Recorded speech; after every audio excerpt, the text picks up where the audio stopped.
while since I've done a back day, so I think I'll throw one in.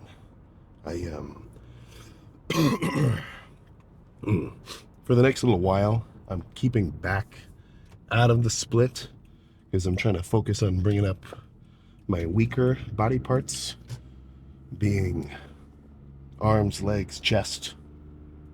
So, I don't need to hit back every week, or, twice a week. But, I'll hit it every so often. I've got the same approach with shoulders, even though my shoulders are ahead of the game, I still hit them every so often. Even if only for sake of just getting a back or a shoulder pump, because I like it. But, one thing you gotta remember is it's much easier to maintain muscle than it is to build it. So I'm definitely not concerned with not training my back and shoulders so diligently as I do, arms and chest and legs. Because, look, I'm eating a calorie surplus. I got tons of fucking energy flowing through me. I'm not just going to suddenly start burning through muscle, So that's kind of how I'm taking the approach of the bulk for the next, I don't know, maybe month or so-ish. Just going to see if I can leverage some extra, what's the word I'm thinking of? Some extra muscle deposits on my appendages and, my chest. But yeah, so plan for back. Just get a back pump. I'm still a little scrappy, sick-wise. Like, I feel good. Like, I'm gonna do hard sets.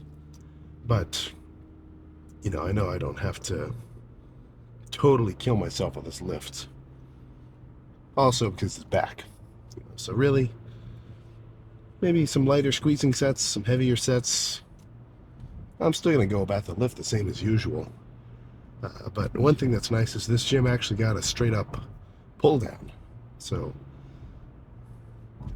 I'm not sure I'm going to start with that, but I guess we'll have to see. I'm very open to a lot of different exercise selections for the first movement of a back day. Because even if it's a back day where I just start with regular lat pull downs or bent over dumbbell rows or bent over barbell rows or seated cable rows or whatever. I'm still hitting my back, I'm not a big proprietor of like a lat specific day and then an upper back, trap specific day. I kind of just hitting my whole back at once. So as long as I alternate between a few pull down based movements and then sort of more upper back row based movements, and I finish the whole back day off with, fully inflated wings, there's nothing else I can really ask for, So I'd say back for me is pretty similar to arms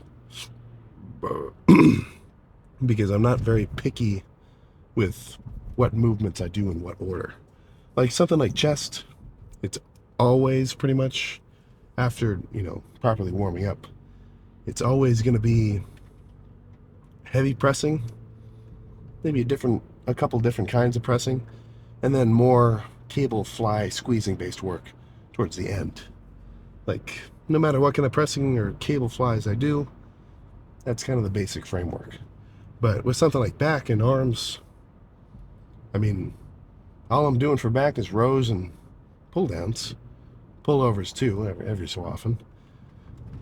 And as long as I make sure that whatever 3 or 4 or even 5 movements I end up doing for the day, if I feel like if it covered my whole back, I feel properly fatigued and pumped, then, I did enough. One thing though with back that you're never going to see me doing and that I haven't done for like years is deadlifts. And, the only real reason why that is because, fuck, man. And I'm not saying stop deadlifting, but for me, I'd rather spend the energy that I would spend deadlifting on a few sets of pull downs. because deadlifts aren't very efficient when it comes to working your back, because your lower back is firing, which, I mean, I'm not a power lifter. I don't need extremely powerful erectors, you know. Those are those two little muscles that make up the tree trunk on your lower back. I don't need to be working my glutes. Hamstrings, I mean, I'd rather just hit them on their own instead of working them in a deadlift.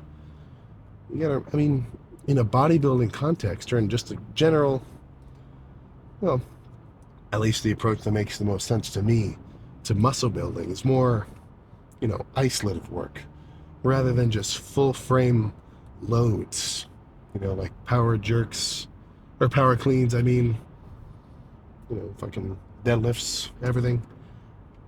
It's like if I want a bigger back, I'm going to do chest supported rows or pull downs where my back is the only thing being worked. If I want bigger hamstrings, I'm going to do RDLs or hamstring curls. And if for whatever reason I wanted bigger glutes,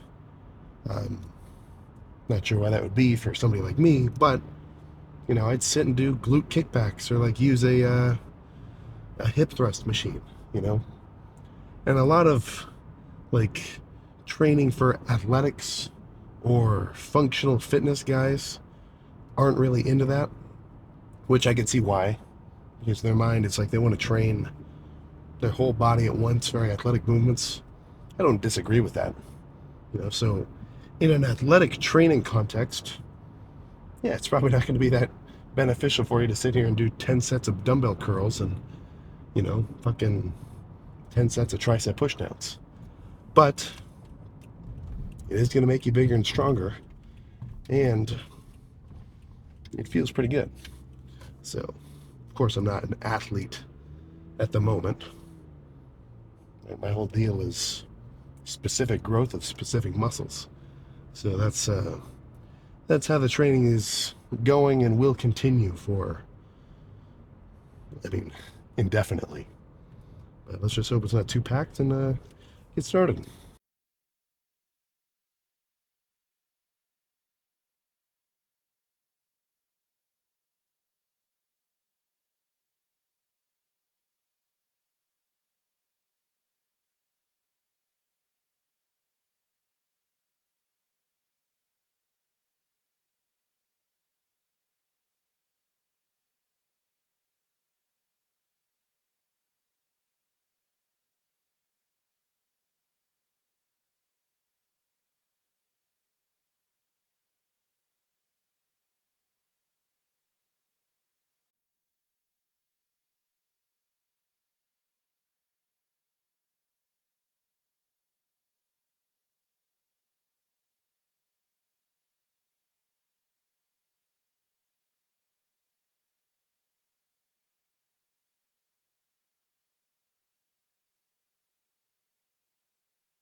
All right, time to show up the haters. Time to show up the haters who don't think I can do a pull-up. I'm setting myself up for success here because, usually I just like doing machines early on in the lift. And then when you get heavy enough, at the end of the back day, look, a big set of pull-ups is just not going to fucking happen. I was honestly waiting for the pull-down machine, but there's some characters camped out to the point where I think I better just hit something else. But as much as I think pull-ups are good, I can't get a crazy awesome squeeze at the top like the same I can with a pull-down or something. So this will actually be kind of a super / drop set. So however many pull-ups I can do within reason. Like, I'm not going to go to failure like I do on hamstring curls where I can barely move an inch. I'll do one, maybe only get so high and say, okay, that's enough. And then some rope pullovers once I'm pre-exhausted.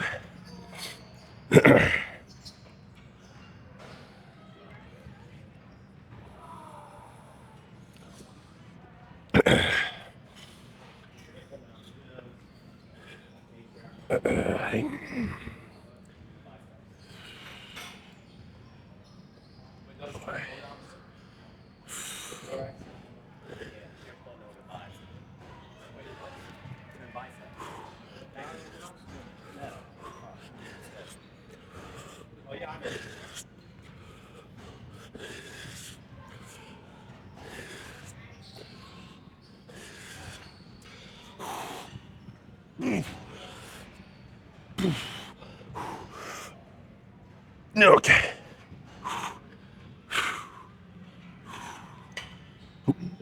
There we go.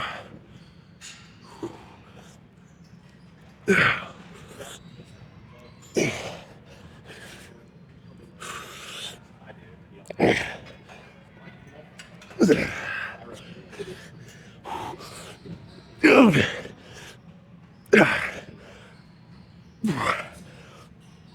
Okay. All right. One more.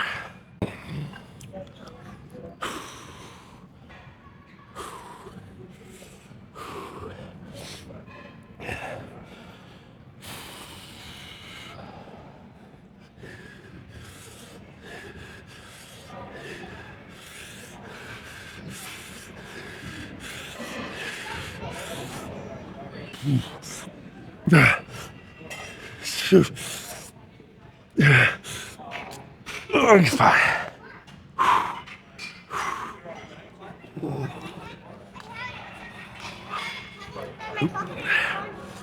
A little heavier at these.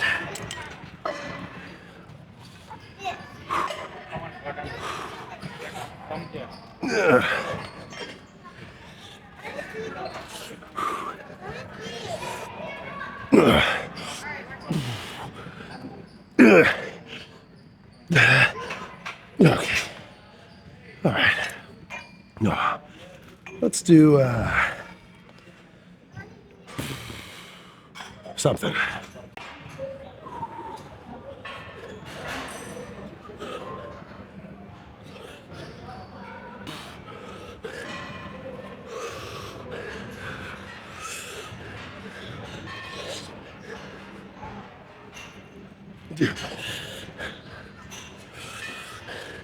No.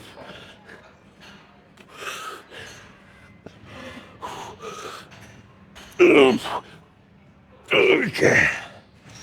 Okay. One more. Same handle.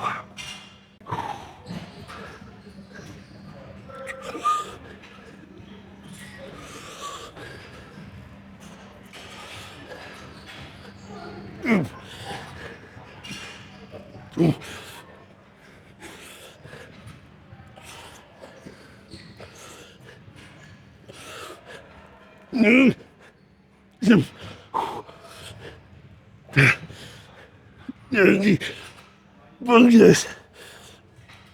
Okay. Okay. Let's get something else going. And we're definitely close to done. Okay, so I think the perfect finishing move for back will be alternating single arm pull downs. So 5 reps on one side, 5 on the other, back and forth, back and forth. Drop the cable, and then finish with sort of straight bar rows. This isn't that much weight, but by the time I'm pre-exhausted from doing all the single arm pull downs, it should feel pretty good.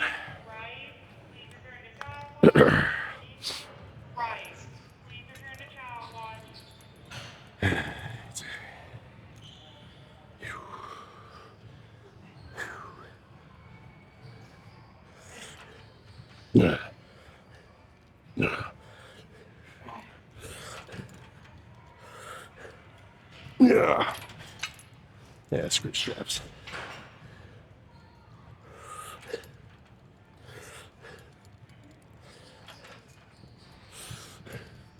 Yeah.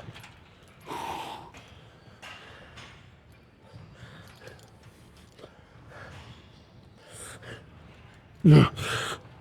Yeah.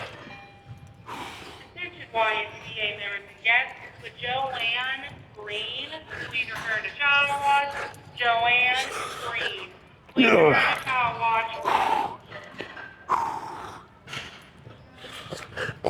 Yeah.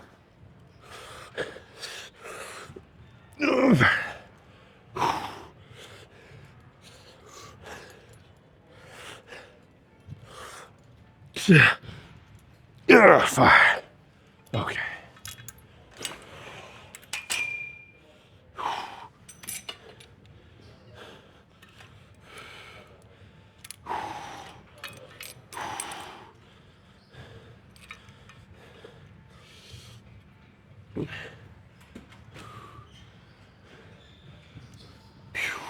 There we go.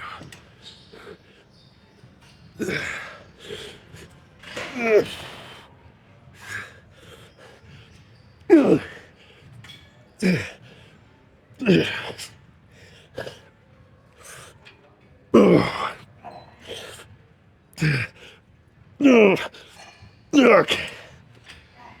Okay. I think that's enough. Let's go pose down somewhere. All right, all the good spots were taken, but right here is good enough. So let's just see how the back's looking. How long's it been since the last back day? A few weeks? Let's find out. Have I lost any size? I don't think so, and I certainly hope not. Oh, goodness. Boy.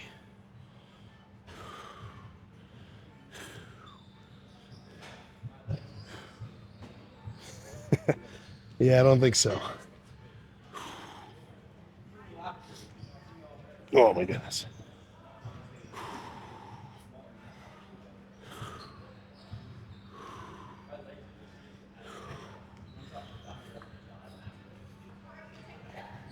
Oh. Oh my goodness. Not bad. Not stinking bad. So, I don't know if you can really tell, but for me, I'd say arms, in comparison to the back, they're different levels. I gotta bring the arms up a few inches, and then things should start to align. But let's get in the car. All right. I am still stuffier than a mofo. Not ideal. Not ideal for gains in a bulking or dieting context. But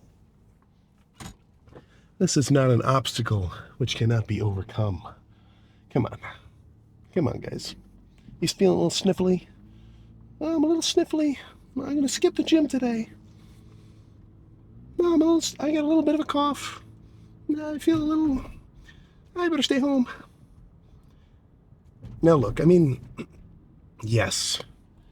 If you're actually legit sick, it's probably going to be in your best interest to fucking, stay your ass at home, get some rest, come back stronger. But, I don't know, man. Maybe I'm just a meathead at heart. Like, I don't know. I just don't feel like it'll do me any good to wait until I feel 100% before doing a lift. Like, because, you don't have to be 100% for every lift. And in all honesty, you never are. I mean, there are days where I feel perfectly prepared, super well rested and well fed, super, like, even just before I go to the gym, I'm feeling strong. And obviously those are good lifts. Those are productive lifts for sure. But not every day is going to be like that. And if you're waiting for perfection before you go in to do a workout, and anything below that is enough to set off your, your stay at home and chill protocol, fuck, man, I don't know. I feel like, because look, obviously, if your whole system is compromised to the point where you've got a lot of energy being sucked away from your potential muscle growth and recovery to dealing with some kind of, fucking sickness or something, you might want to stay home. But the guy who lifts anyway, that just kind of proves to himself how bad he wants it, So, look, I guess if I had to tell you, if you do feel sick, or just really fatigued and tired, don't go to the gym, right? Stay home, recover, come back stronger next time. And obviously, if you've got something crazy, don't go to the gym and infect everyone else with it. But, I don't know. Maybe I just don't want to hear that. That's probably it. Maybe I just have meathead mentality. And I just want to go no matter what. But I think the guy, I just said this a few videos ago. The guy who does go no matter what, fuck, man, I think he's going to get better results. Because he wants it harder, you know? That's my stance. That's my stance there. I had a pocket full of cough drops that whole workout. So a little bit of intra-workout carbs. Oh my God. Because each one of those is like probably 3 grams of sugar. I don't think they did much for me though. But whatever. That's one thing too, man. Fuck. So I'm going to do a total transition into calories just in general. But, you know, would you think that if you had 10 cough drops, that you just had 30 grams of sugar? Like if you had a fucking handful of cough drops throughout the day, would you think, oh crap, I just had like 100, maybe 200 calories, depending on how many I had and how sugary they were. Shit, man. Calories sneak into fucking everything. You know, so you got to be careful about that shit. And I mean, particularly in a dieting context, like if you want to lose weight, lose body fat, and get leaner, you got to be strict, man. You got to be the bouncer of your body, and you got a strict limit on how many patrons you can have partying here, how many calories you can let in. And, you know, if the fire department says you can only have 2,000, but you let 2,500, 3,000 calories into your system, you are not going to lose weight. You are not going to lose body fat and get leaner. You're actually going to do the opposite, man. You're going to fucking gain weight if you're eating in a calorie surplus. And this is something which kind of, I don't set myself up for success when I say this kind of shit. Because, you know, I'll make the analogy like, oh, if you eat 1,000 calories a day of donuts, you'll lose weight. You'll lose body fat. You'll get leaner. Obviously, that's fucking silly. Nobody should do that. But I think the general consensus of food, just among like this whole population of fucking people, I'll just say, you know, like in the States, of course, because that's where I'm from. That's what I'm used to. People, I mean, we're not taught it. We don't understand calories just from a, you know, basic, like we don't even have a really good basic understanding or fundamental understanding of this shit, you know. And what we're kind of taught instead, which, I mean, it's not stupid, but kind of is that there are healthy foods and there are unhealthy foods, right? I mean, that's pretty much the 2 categories we put shit into. Is a burger and fries healthy? No. Is a salad healthy? Yes. Are egg yolks healthy? Oh no, they got bad cholesterol. So not only is that, you know, cut and dry description often very convoluted, but what'll happen is I feel like it kind of fools people, you know, because if you go a day and you don't have any sweets and all you eat is like, I don't know, fucking, all you have is like, I don't know, what do people even eat? I feel like I've got a disconnect with the American diet, who isn't a bodybuilder. But let's say you have a whole day and, you know, like you had a good day. You know, you had a good breakfast. You had some oatmeal. Like for salad, you had a chicken salad with a bunch of ranch. You're like, oh, I had a bunch of conventionally healthy foods today. I did good. I should be losing weight. I should be getting leaner. But then, you know, that person never loses any body fat. And even if they're eating all conventionally healthy foods, they're like, what's going on here? I'm eating so good, but I'm not losing any body fat. What's the problem? And they're like, oh, dieting doesn't work for me. Dieting doesn't work for me. Screw it. That's where people have the disconnect of the value of calories. Because if you're not in a calorie deficit, then fuck, man, you're not going to lose any body fat. And, it's not it's not very easy to just put yourself in a calorie deficit without being pretty anal about it and tracking everything. Because, if you eat a big, or not even a big, but a nice breakfast, lunch, and dinner, a little bit of snacks in between, and all you have is healthy foods, fuck, you feel like you had a good day, right? But look, man, you gotta chillax. You gotta back off. The unfortunate thing about a calorie deficit is that, now, of course, this isn't true for everyone, but for the most part, you have to feel hungry more often than you feel full. And that's just the fucking nature of it. And what'll happen is if, the layman, and I don't want to say that in a mean way, but someone who's not really familiar with dieting, they might go all day like really, really scrimping their food, really just having small meals, like just, oh, I'll skip breakfast, I'll have a small lunch, and like they're hungry all day. But then at night, they think, okay, I was good today, I can have a treat. And then they just eat a fucking massive dinner with snacks and whatever else, and they launch themselves into a fucking calorie surplus, or at the best case scenario, calorie maintenance.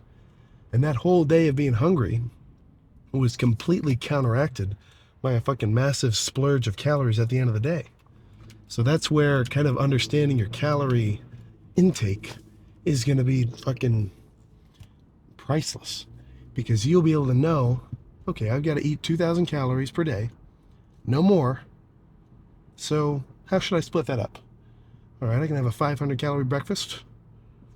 I'll probably eat something that, makes me feel full, have some vegetables and some oatmeal and some eggs, 500 calories somehow, and then wait for lunch, or maybe a little past lunch, or whatever, and however you have to divvy it up so that evenly throughout the day you have a steady stream of calories where you can go to bed and not feel like you have to get up and turn into a fucking bear foraging in your fridge at 1 a.m. in the morning because you can't sleep because you're so hungry.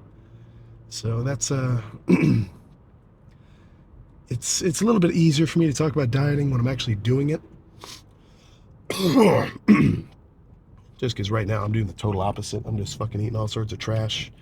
I killed like a 20 serving thing of gummy bears today, like a few hundred grams of carbs. But don't let that take away from the fact that when I diet down, I do get pretty fucking strict with what I'm eating. Oh my god. Alright, so hopefully by tomorrow for hamstrings, I don't sound like complete dog. But solid back day. I can definitely feel I'm a little bit weaker just because I haven't been training it. But fuck, man, still super pumped. So let's just keep keeping on. I'll see you tomorrow.